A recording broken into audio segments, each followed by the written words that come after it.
சாப்பாடு செய்யவே ரொம்பவே சலுப்பா இருக்கு. ஆனா செஞ்சு தானே ஆகணும். வேற என்ன பண்ண முடியும்? அப்படிங்கிற மாதிரியான சிச்சுவேஷன்ல இத ட்ரை பண்ணுங்க. ரொம்பவே ஃபில்லிங்கா இருக்கும்.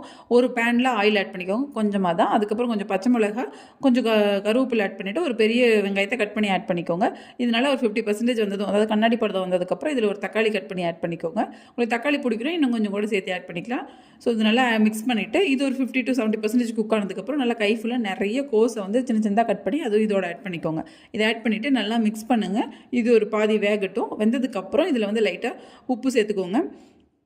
உப்புக்கு அப்புறம் கொஞ்சம் கரம் மசாலா சேர்த்துட்டு, அதுக்கப்புறம் பெப்பர் சேர்த்துக்கோங்க. பெப்பர் இல்லை அப்படின்னா நீங்கள் மிளகாய் தூள் கூட சேர்த்துக்கலாம். சேர்த்துட்டு நல்லா மிக்ஸ் பண்ணுங்கள். இது ஒரு குக் ஆகட்டும். குக் ஆனதுக்கப்புறம் ஒரு முட்டையை அடிச்சுட்டு அதில் கொஞ்சம் உப்பு சேர்த்து பெப்பர் சேர்த்து நல்லா மிக்ஸ் பண்ணிக்கோங்க. அதுக்கப்புறம் நம்ம ஆல்ரெடி வேக வச்சு வச்சுருக்க பேட்டர் இதோட ஆட் பண்ணிவிட்டு, ஒரு பேனில் கொஞ்சம் ஆயில் ஸ்ப்ரெட் பண்ணிவிட்டு இது நல்லா திக் லேயராக போடுங்க. போட்டுட்டு மேலே கொஞ்சம் ஆயில் ஸ்ப்ரெட் பண்ணிட்டு 2 சைடு வேக வச்சு எடுத்தீங்க அப்படின்னா சூப்பரான முட்டைக்கோஸ் ஆம்லேட் ரெடி. இது நல்லா ஃபில்லிங்காக இருக்கும். ட்ரை பண்ணி பாருங்கள்.